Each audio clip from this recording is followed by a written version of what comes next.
I moved to the Philippines at 68 years old because I thought I had the numbers figured out.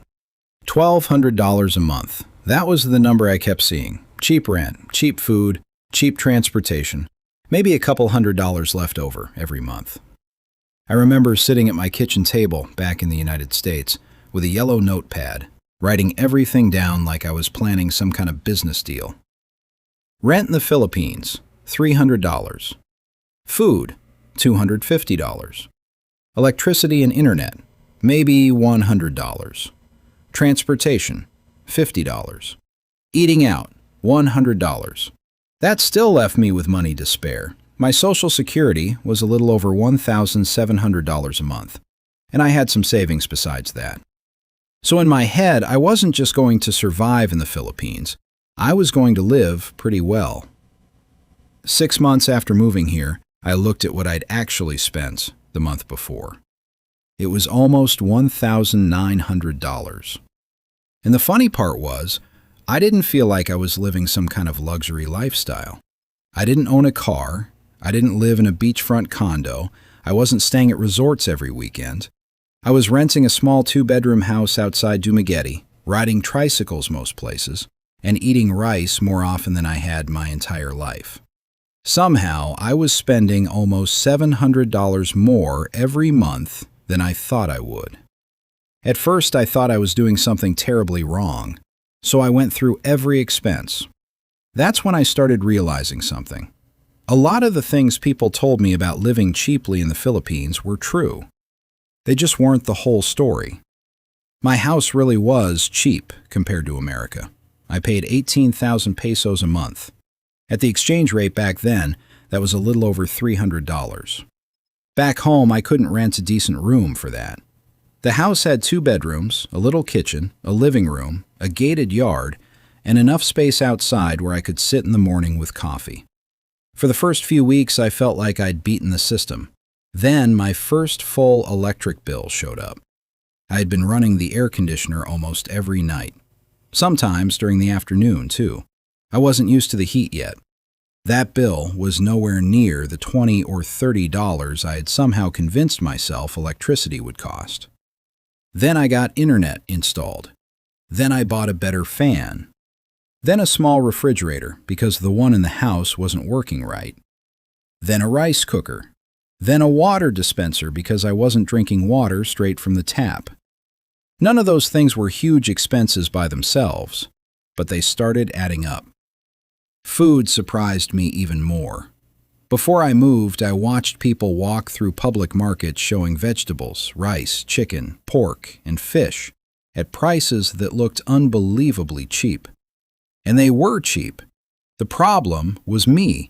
I didn't suddenly become a completely different person just because I moved to another country. I still wanted coffee in the morning. I still wanted cereal sometimes. I wanted decent cheese. I wanted peanut butter.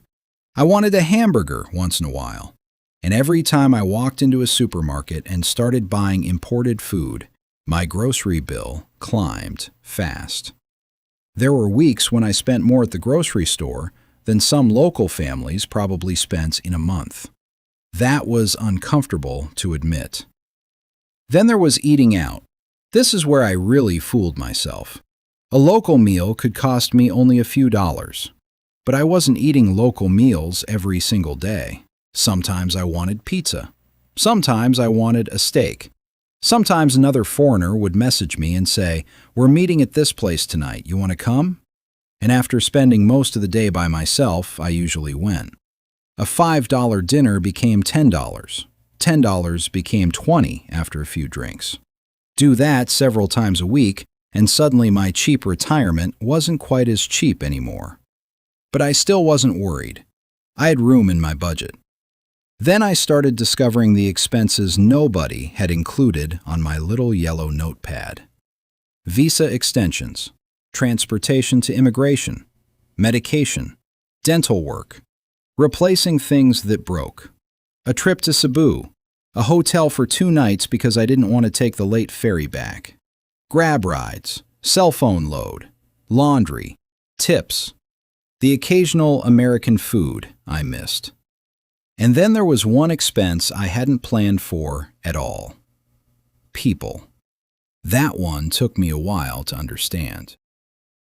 When I say people became an expense, I don't mean that the way it probably sounds. Nobody was standing outside my house asking me for money every morning. Nobody forced me to pay for anything. Most of the time, I was the one offering. That was actually the problem. Back in America, I'd gotten used to a pretty isolated life. I knew my neighbors, but not well. If somebody's washing machine broke or their kid needed school supplies, I probably wouldn't even know about it. Here, things felt different. The woman who lived 2 houses down would sometimes bring me food. A guy around the corner helped me fix a leaking pipe and didn't want anything for it. Another neighbor started checking on my house whenever I went out of town. I got invited to birthdays, family dinners, and little get-togethers where I barely knew half the people. At first, I didn't know how to handle any of that, so I did what came naturally to me. I paid for things. If 6 of us went out to eat and the total bill was only 2,000 pesos, I'd say, I've got it. If someone gave me a ride, I'd offer gas money. If there was a birthday party, I'd bring food or drinks. One time, a family I'd gotten to know needed medicine for their little boy. It wasn't some huge amount. I think it was around 1,500 pesos, maybe $25 or $30. I gave it to him. I wasn't expecting anything back. And I still don't regret it. But those things weren't on my budget. Neither were the little loans. 500 pesos here, 1,000 there. Sometimes people paid me back. Sometimes they didn't. And again, none of this was bankrupting me.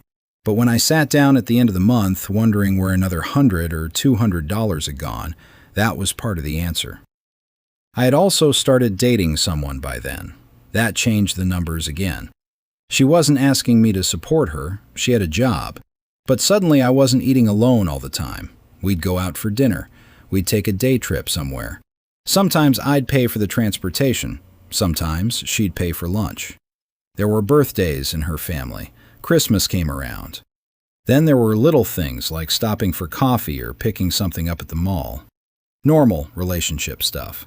The kind of things I would have spent money on back in America without thinking twice. Except none of it existed in the retirement budget I had made before I came here. That was the mistake I finally started seeing. I had created a budget for a person who didn't actually exist. This imaginary guy lived in a cheap apartment, ate local food 3 times a day, walked everywhere, never got sick, never traveled, never dated, never helped anyone, never bought imported food, and apparently never got bored. That guy could probably live on $1,200 a month. I couldn't. At least, not happily. So I decided to test it. For 1 full month, I was going to try to live as close to that original $1,200 budget as I could. Not because I was running out of money. I wanted to know if the number was actually realistic. I made rules. No Western restaurants unless somebody else invited me. No unnecessary grab rides. No imported snacks. No random shopping. I would cook more, use the air conditioner less, stay close to home. And for 30 days, I wrote down almost every peso I spent. The first week was easy. Actually, it felt kind of good. I went to the local market instead of the supermarket. I bought eggs, rice, vegetables, chicken, and fruit. My grocery bill dropped immediately. Instead of paying 300 or 400 pesos for lunch somewhere, I could make something at home for a fraction of that. I started taking tricycles more often. I even walked places I probably would have taken a ride to before. After 7 days, I looked at the numbers. I was doing great. I remember thinking, there it is. I was just wasting money. Then the second week started. And that's when the cheap lifestyle began to feel a lot less simple.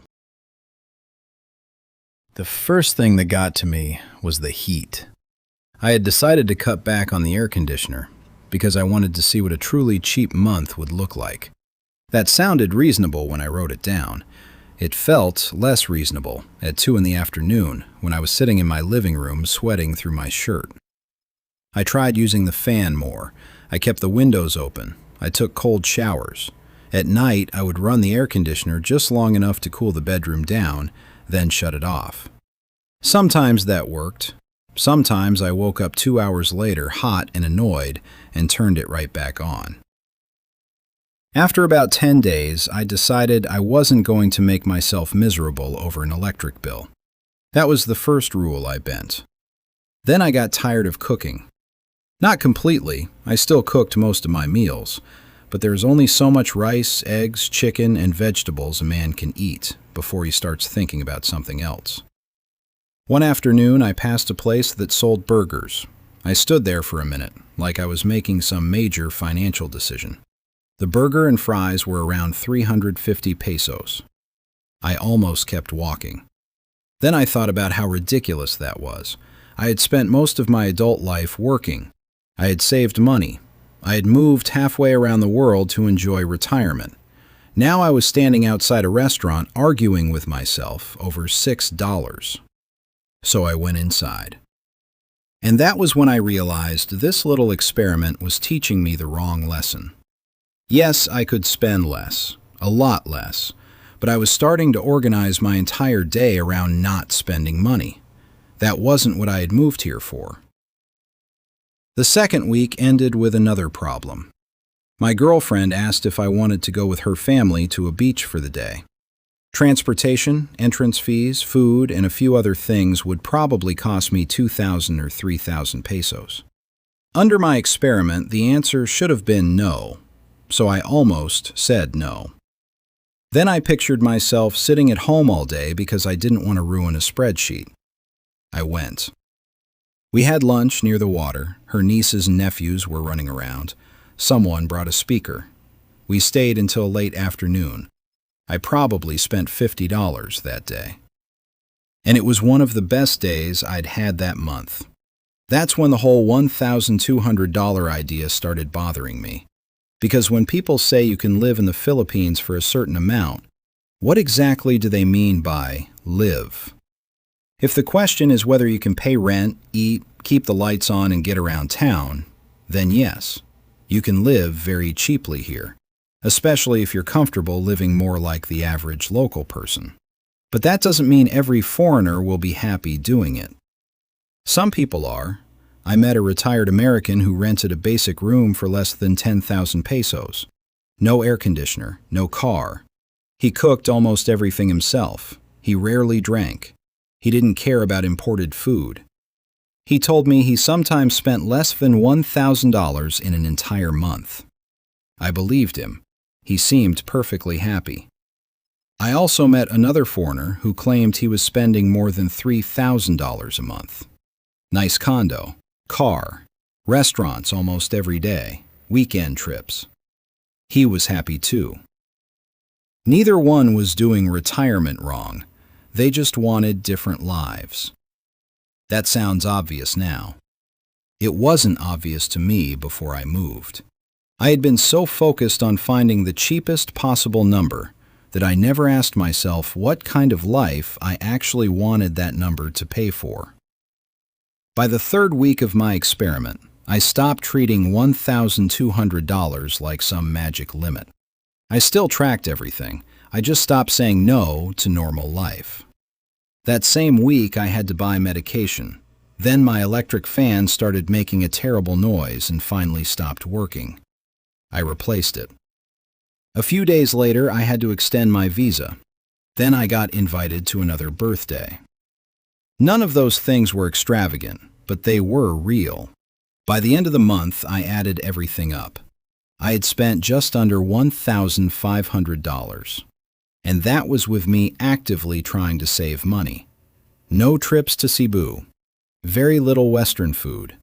Almost no shopping. No major medical problem. No big repair. Nothing unexpected. I stared at that number for a while, because now I finally had my answer. Could I live in the Philippines on $1,200 a month? Probably. But I didn't want to. And that was a much more important thing to know. After that experiment, I changed the way I looked at my budget. I stopped asking, how cheaply can I live here?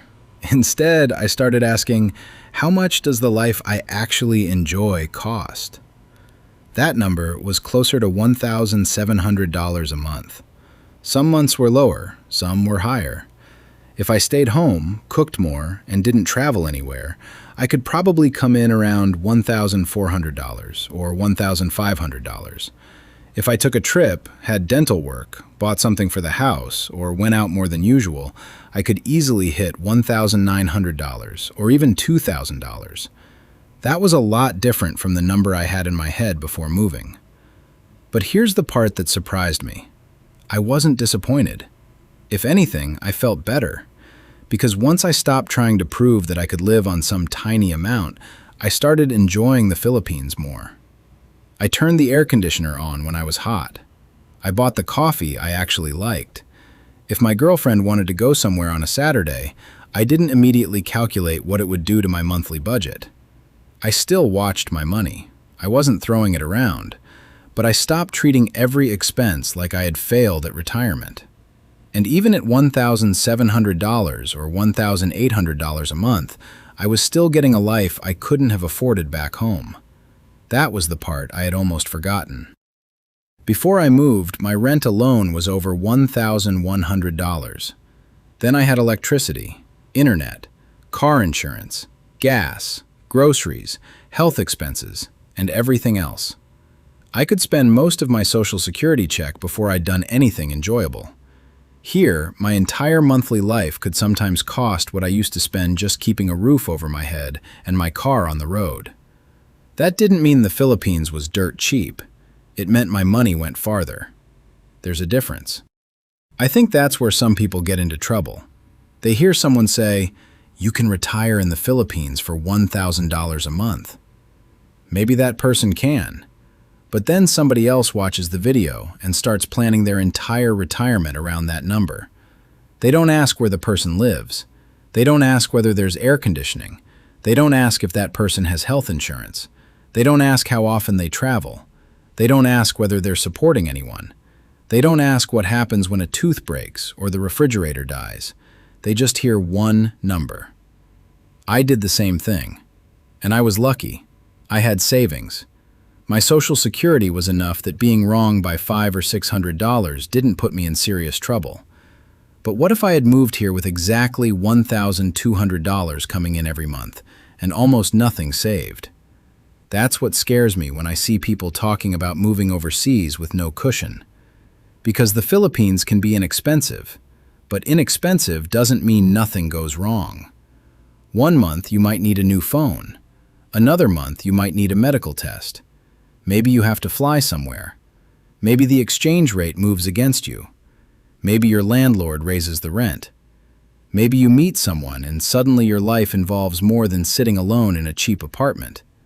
A budget that only works when absolutely nothing happens isn't much of a budget. So I made myself a new rule. My normal monthly expenses had to be low enough that I still had room for something to go wrong. For me, that meant trying to keep my regular life somewhere around $1,500 to $1,700. If I went over once in a while, fine.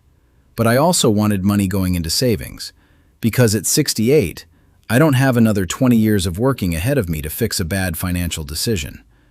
That became more important than bragging about how cheaply I could live.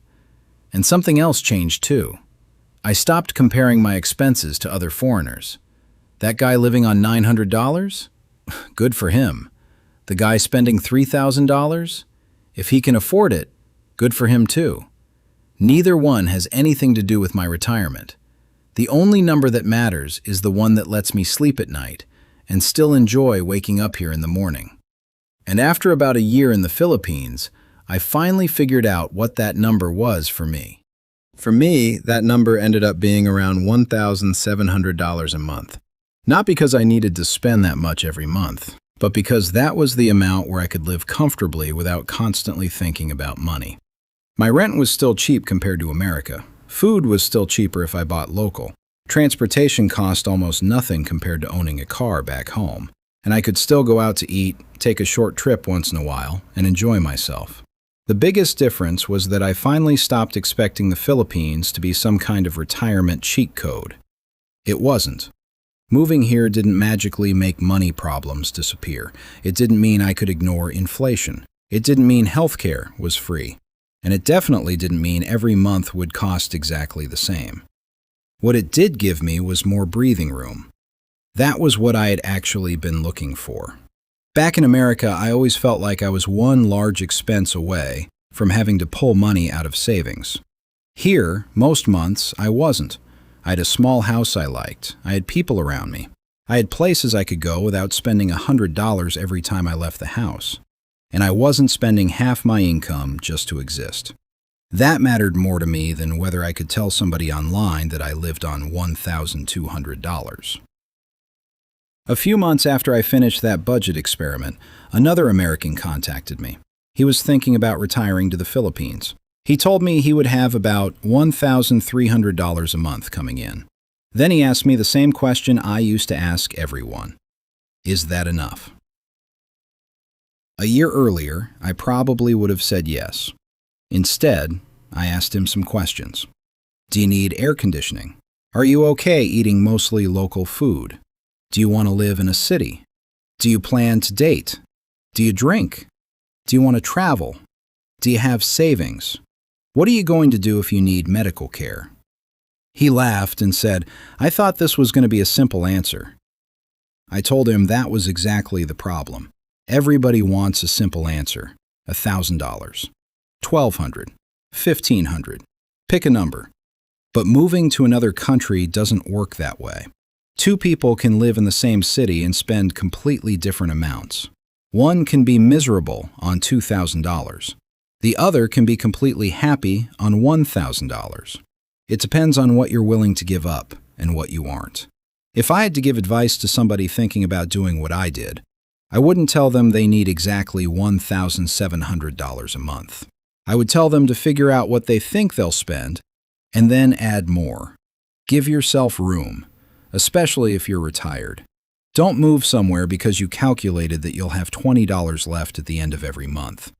That isn't freedom. That's just a different kind of stress in a cheaper country. Today, I still track my expenses. I still go to the local market. I still compare prices. And yes, I still complain about my electric bill sometimes. But I don't feel guilty anymore when I turn on the air conditioner. I don't skip a day at the beach because I'm worried about spending 2,000 pesos. And if I want a cheeseburger, I buy the cheeseburger. I'm 68 years old. I didn't move to the Philippines to see how little I could spend before life stopped being enjoyable. I moved because I wanted the years I had left to feel like mine. The Philippines turned out to be more expensive than I expected, but it also gave me more than I expected.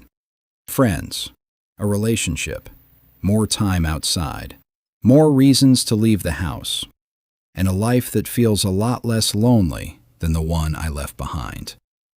So yes, I was wrong about $1,200 a month. I'm glad I was, because figuring out what my life here really costs also forced me to figure out what kind of life I actually wanted. And that turned out to be worth a lot more than saving a few $100s a month.